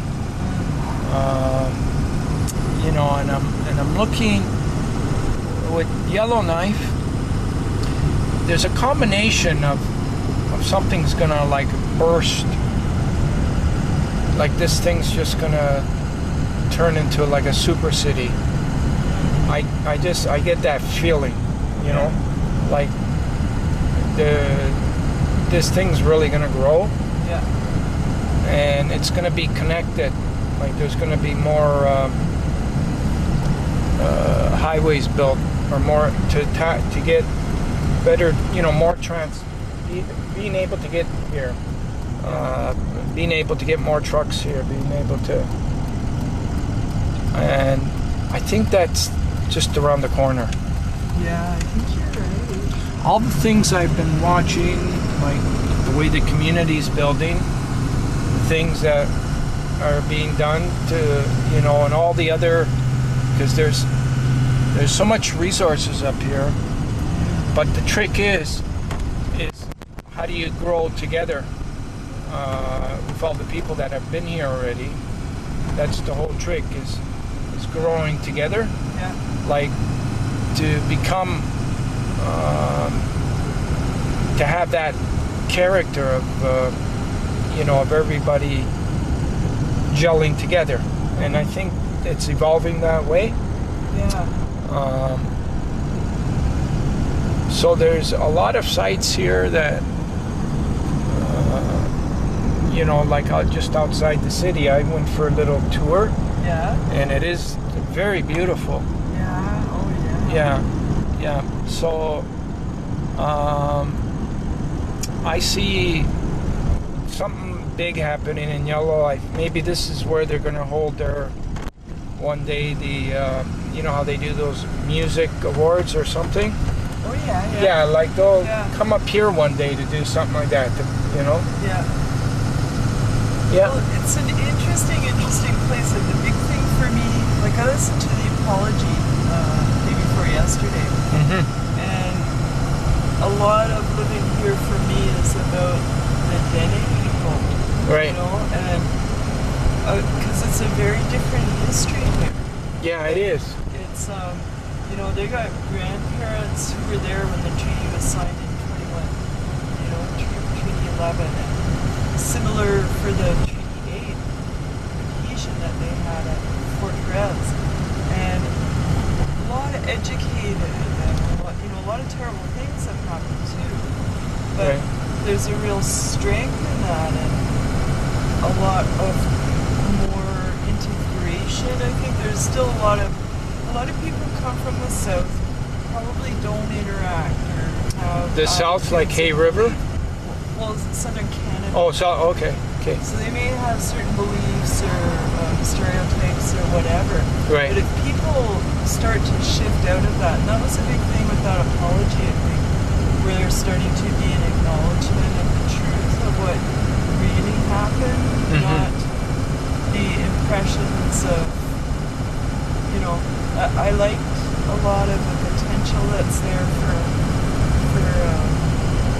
integrating, connecting, and learning. There's a lady from Ray, her name's Elizabeth McKenzie, Mitchell Plants, I don't know. She's probably 80-something, and she talks about being able to walk, you know, like one foot in each world. And a lot of people assume that's about Dene people learning about sort of like the dominant culture and being able to walk in both cultures. But I think really what she's saying too is like non-Aboriginal people need to learn to walk in Exactly. another culture because Yeah. there's a lot of information technology knowledge and just, you know, that like it's really important to value it. Yeah, exactly. And that's why it's going to be so important not to lose any of that. Like, not to lose, and don't compromise any of that. Because there could be a blending of both cultures. You know, and this could be very unique that way. Like this could be a great example of where that can happen. Well, her thing is strong like two people. And like that's just real simple, but it's like exactly, you know. So that's what I really hope to see happen here. What are your plans then? Like, mine? Yeah, like are you hanging around here? Oh yeah, like I've been here since '84. Right. I don't see myself going anywhere. Like my plans are to remodel and insulate and put in a wood stove in my place and get out on the lake for as long as I can later in the summer and just be. Next week I travel up to Tuktoyaktuk. Like I do contract work, and so I head up to Tuk on Tuesday. I come back on Thursday, and then I'll probably be going to Simpson. Fort Simpson? Yeah. So I love that, I really enjoy to travel around and get to visit people and, you know. And so, it's a little different when you go to the smaller communities than when you're outside of because I never visited any of the smaller communities. But I guess you can feel more of the culture and when you go. Well, that would be a really neat thing, like if as you develop what you're doing, to go to the smaller communities, like go up to a place like Paulatuck or Sax Harbor, was way north. They'd love it. And you know, you would be so well treated and fed and you know, those are really good things to do, and you experience a whole other world that people have lived in for thousands of years. That is harsh, you know. And they know how to do that. That's what always blows me away is like when I went up there, I mean I went up I did this contract. It was suicide prevention, and what this was about was talking with people about what do you see as your strengths in your community, what are the gaps, what would be helpful, broad view, in terms of suicide prevention, like, you know, parenting, a lot of certain things came up. But I'm up there in December. It's dark, okay, because you're above the Arctic Circle. Yeah, yeah. So it's like, little hint of light. That's it. That's your daytime. And I'm going through like, man, there's not a tree in sight. Like, I could survive with trees. I know how to get warm when it's wintertime. Right. But there, and I just thought, like, and talking to people, how did you do it? Like, you know, everybody's living in little houses and stuff mostly, but people are going out on the land, and they're talking about, well, you know, you gotta do this and you gotta do that, but you know, they build a snow house, or they might just dig in, what kind of snow you're looking for, which way the wind blows, the pressure of the wind on the snow. I mean, there's all this stuff that they know, and it's, you know, but all I could think is like, oh man, you know, like, I don't know. And the darkness, well, it's okay when there's a full moon, because that's kind of like the sun. It's really bright, cast shadows, eh? But this was a new moon, or, you know, dark of the moon, whatever you call it. So I couldn't wait to get back here. I just couldn't wait at the end of that. Well, how do they do it then in the dark? Like, how do they... Well, it's, you get used to the shadows and know how to... They know how to go, and they do, like, that's what they said, you know, we'd travel by the moon, you know, in moonlight. They would get weathered in lots. Like, some of these old ladies said, well, you know, you might be in for, you know, just waiting out these storms, because they get incredible blasting, you know, blizzard, or the wind just brings it all up, so it's kind of like a blizzard. You can't see, it's bitter, you know, it's like maybe minus 30, well, with that wind it's probably minus 50, minus 60, so you're not going anywhere. So they just hunker down. And I was thinking, well, that's why maybe all these little string games and throat singing, a lot of that stuff comes from, you know, getting, like, you're going to be bored. You have to be creative to pass the time. That's fascinating. Storytelling and all, eh? Yeah. Which is really important, you know, a real big thing. Wow, and they must have a treasure of stories up there. Like, they're probably, you know, there's probably that you know, that should get, like, documented. Yeah, well, a lot of it is. A lot of it is? You know, there's different projects and communities, and different people will have projects, and pretty much every group has like a cultural organization to do that. Right, you know? to get, so it's people will be able to know. You know, that, those stories.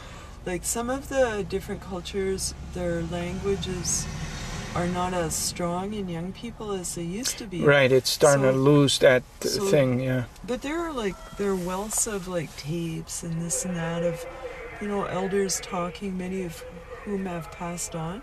Yeah. Telling these stories. So there's a lot of resource material to work from. Yeah.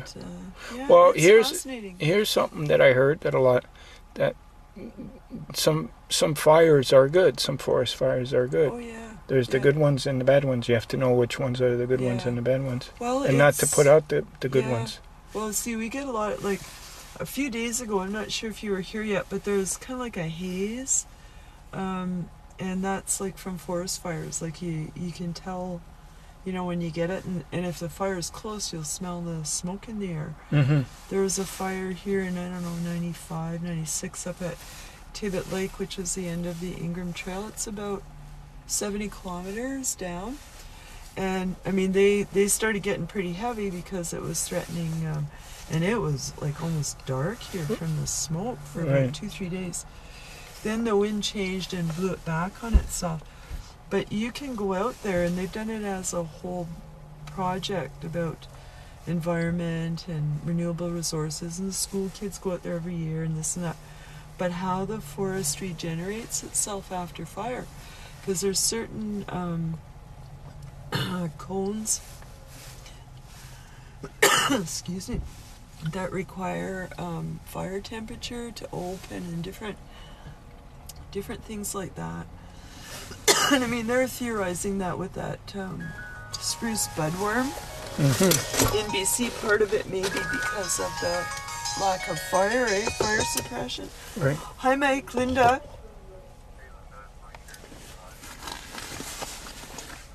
Sick. Okay, I'll be back there shortly. I'm on my way. Okay, right on. Bye. 5:57. Okay. Okay. Well, thanks for it's everything. fun chatting with Your idea of where I was. Let's take a little trip in the Arctic Circle. This is the way the top of the world looks like. And let's see where we were. So if you look carefully, we were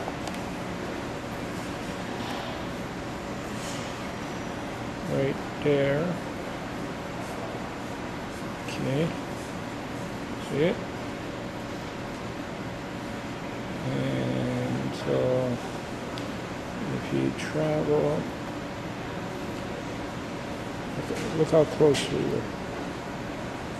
We weren't too far. Is there like, okay, we were on between 120 and 110 degrees. On the I'm not the new janitor. More interesting. How are you? Let's see.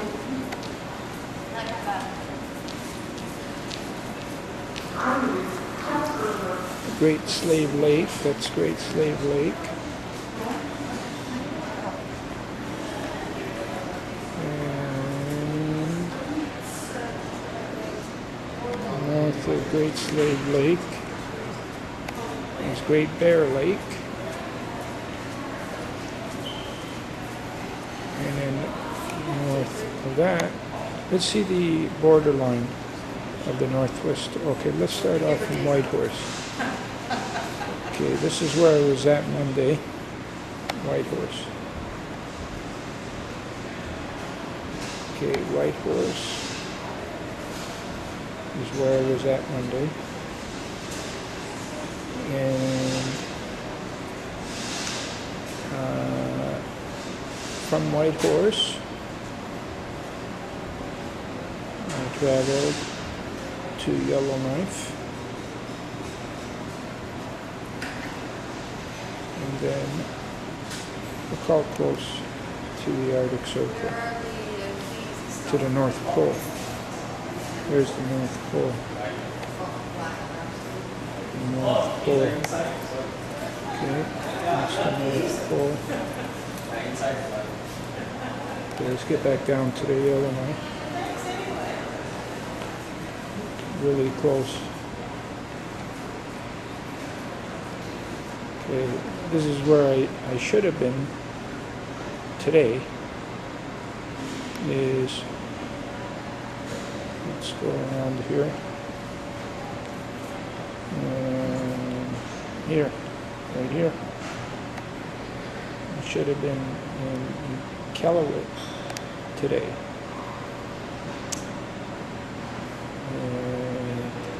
Iqaluit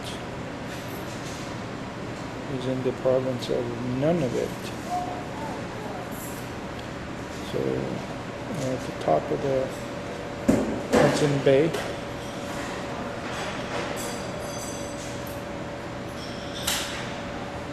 So then here's Yellowknife.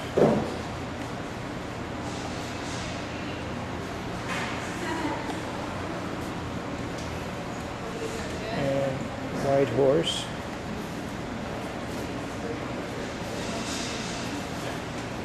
And let's take a look at the rest of the thing here.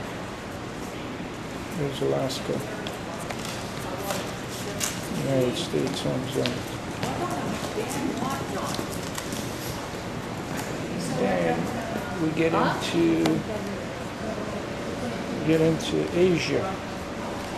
They got their own northern thing going on here too, eh? Yeah, this is Asia, China. China, this is China. Look how close they are. It's not that far. It's not that far. So you go along Asia, China, and again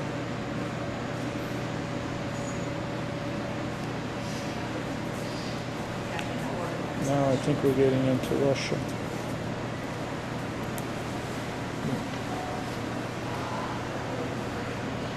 Yeah, this is probably Russian territory.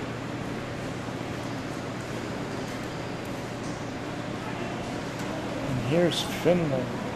Look how far these guys are.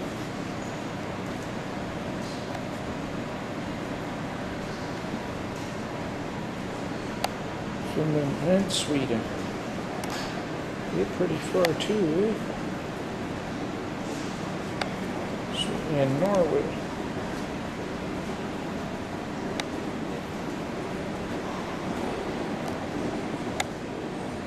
And there's Iceland.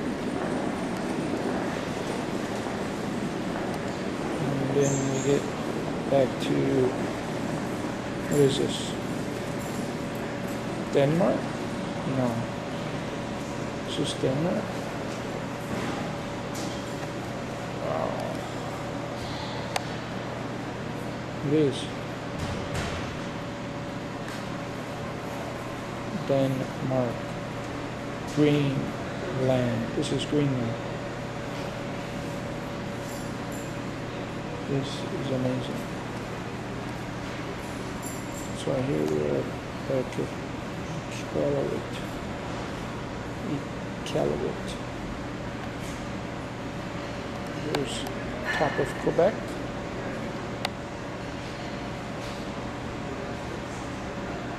And Nunavut is all this province right here. Victoria Island, this part of Nunavut, I guess. And Ellesmere Island. Wow, look at this. There's cities and communities out here. Oh, yeah. Look at this.